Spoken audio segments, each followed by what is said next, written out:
खबरों में आगे बढ़ते हैं। एक बड़ी खबर आपको बता दें, जहां एक और प्रयागराज में हिंसा के बाद से लगातार गिरफ्तारियों का दौर जो है वो जारी है। अब तक आपको बता दें कि 357 आरोपियों की गिरफ्तारी हो चुकी है। ये बड़ी खबर आप तक पहुंचा रहे हैं। आपको बता दें कि प्रयागराज में सबसे ज्यादा गिरफ्तारियां हुई हैं। प्रयागराज से 97 आरोपी की गिरफ्तारी हुई है, सहारनपुर से 85 तो हाथरस से 55 और इसके साथ ही मुरादाबाद से 40 लोगों को अभी तक इस पूरे मामले में गिरफ्तार कर लिया गया है।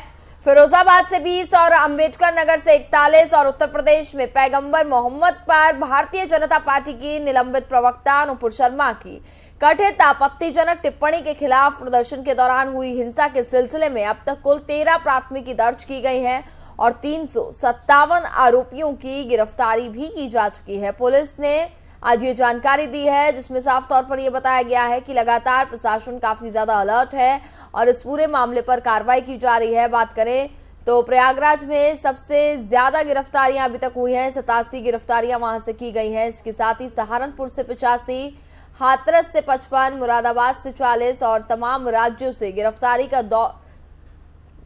का तमाम शहरों से बात करें तो तमाम लोगों की गिरफ्तारियों का दौर जो है वो जारी है। 357 आरोपियों की अभी तक गिरफ्तारी की जा चुकी है।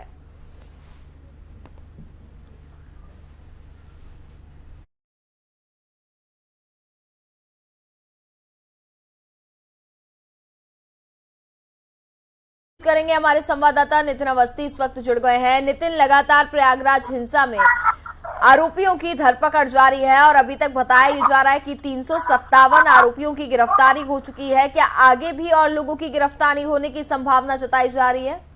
कंकर जी, आपको बताना चाहूंगा कि यूपी पुलिस की ओर से दी गई जानकारी के अनुसार प्रदेश में अब तक 13 मुकदमों में 357 दंगाई गिरफ्तार किए गए हैं। प्रयागराज में 97, सहारनपुर में 85, हाथरस में 55 और अम्बेडकर नगर में 41, मुरादाबाद में 40, फिरोजाबाद में 20, लखीमपुर खीरी में 8, अलीगढ़ में 6, जालौन में 5 उपद्रवियों को गिरफ्तार किया गया है। अब तक पुलिस की गिरफ्त में जितने लोग आए हैं उनके खिलाफ पूरी छानबीन करी जा रही है और ये लोग जो गिरफ्तार हुए सीसीटीवी फुटेज और मीडिया के जो कैमरों में कैद हुए थे उनके फुटेज से, उनके आधार से ही पुलिस ने इनको अरेस्ट किया है। और सबसे अहम बात की हर जगह सैकड़ों लोगों के खिलाफ केस दर्ज किए जा चुके हैं और यूपी पुलिस हर हाल में एक एक दंगाई को खोज कर जेल भेजने में लगी हुई है। तो ये पुलिस ने गिरफ्तारी की कार्रवाई 10 जून से शुरू कर दी थी।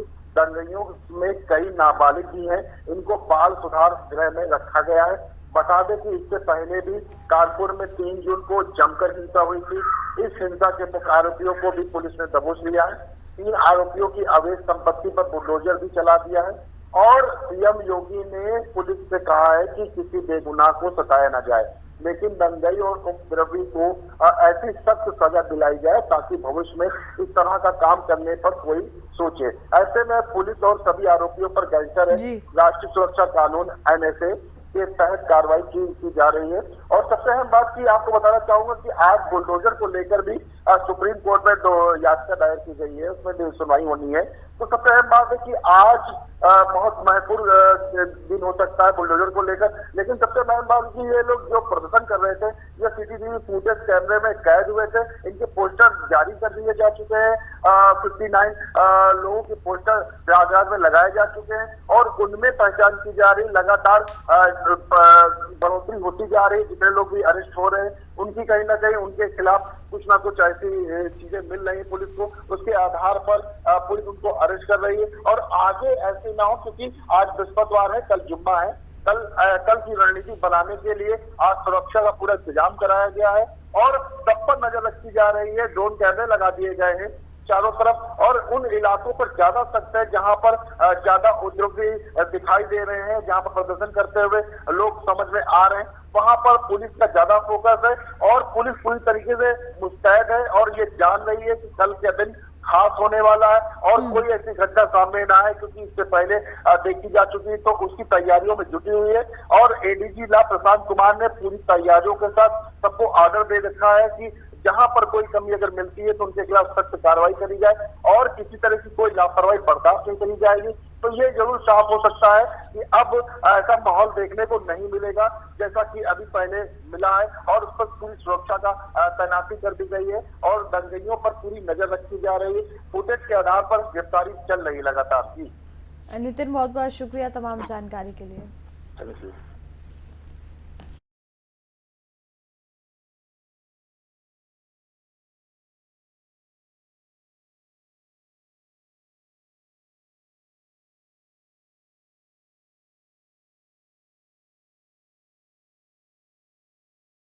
शिवसेना नेता आदित्य ठाकरे अयोध्या दौरे पर रहे। ठाकरे ने रामलला और हनुमान जी के दर्शन किए। बता दें कि पूजा कर आदित्य ठाकरे ने प्रेस कॉन्फ्रेंस की।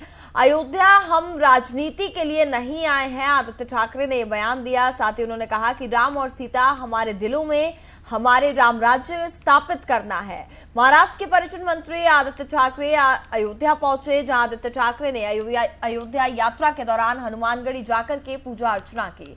वहीं प्रेस कॉन्फ्रेंस के दौरान उन्होंने कहा कि राम और सीता हमारे दिलों में हमें राम राज्य स्थापित करना है। इसके साथ ही अयोध्या में आदित्य ठाकरे ने राम मंदिर को लेकर के बड़ा बयान भी दिया है। अयोध्या में महाराष्ट्र के पर्यटन मंत्री आदित्य ठाकरे ने कहा कि हम सभी राम के वंशज हैं, हमने उनसे बात भी की है, अच्छी बात हुई है, उन्होंने स्वागत भी किया है। हमारा नाता यहाँ के लोगों से है, भगवान श्री राम से है। भगवान श्री राम और सीता मैया सभी हमारे दिलों में बसते हैं।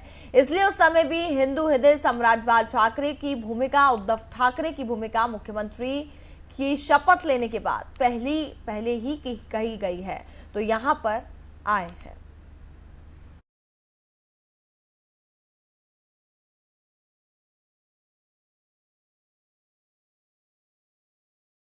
खबर बुलंदशहर से आपको बता दें कि गरीब कल्याण सम्मेलन का आयोजन किया गया। सम्मेलन में जनरल वीके सिंह शामिल हुए। मोदी सरकार की उन्होंने योजनाएं और साथ ही उपलब्धियों को भी गिनाया। मोदी ने गरीब लोगों के लिए बहुत कार्य किया है, जनरल वीके सिंह ने यह बयान दिया है। साथ ही उन्होंने कहा कि नगर के नुमाइश पंडाल में आयोजित गरीब कल्याण सम्मेलन को बतौर मुख्य अतिथि वह पहुंचे थे। इस दौरान जनरल वीके सिंह ने कार्यक्रम में प्रधानमंत्री नरेंद्र मोदी की योजनाएं और इसके साथ ही उपलब्धियां गिनाई। कार्यक्रम को संबोधित करते हुए जनरल वीके सिंह ने कहा कि प्रधानमंत्री नरेंद्र मोदी ने गरीबों के कल्याण के लिए अनेक योजनाएं लागू कर दी हैं। जन धन योजना से गरीबों का सम्मान बढ़ाया गया। वहीं उज्ज्वला योजना के माध्यम से गैस के कनेक्शन दिए गए। उन्होंने कहा कि 2014 से देश में बदलाव आया है, गरीबों के उत्थान की योजनाएं भी बनी हैं, बड़ी तेजी से विकास कार्य हुए हैं। मंशा क्या है, उद्देश्य क्या है? गरीब कल्याण सम्मेलन जो है वो इसलिए है कि 8 साल के अंदर बहुत सी योजनाएं हमने शुरू की, बहुत से लोगों को उसका फ़ायदा मिला।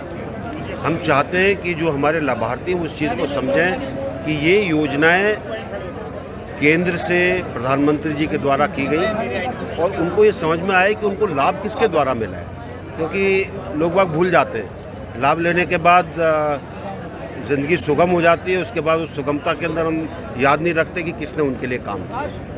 सर, जुमे की नमाज के बाद कई जिलों में पत्थरबाजी की घटनाएं हुई, इसको रोकने के लिए क्या ज़रूरी कदम उठाए गए हैं और आगे ऐसी घटना ना हो? मैं सिर्फ यही कहूँगा कि प्रदेश की सरकार बहुत जिम्मेवार सरकार है और खासकर कानून और व्यवस्था के प्रति वो इस चीज़ का पूरा ध्यान रखेगी कि ऐसी चीज़ें जो हैं उनके ऊपर अंकुश लगाएं। साक्षी महाराज का एक बयान आया है कि शुक्रवार को पत्थर चलेंगे और शनिवार को बुलडोजर, क्या इस तरह ही देखा जाएगा?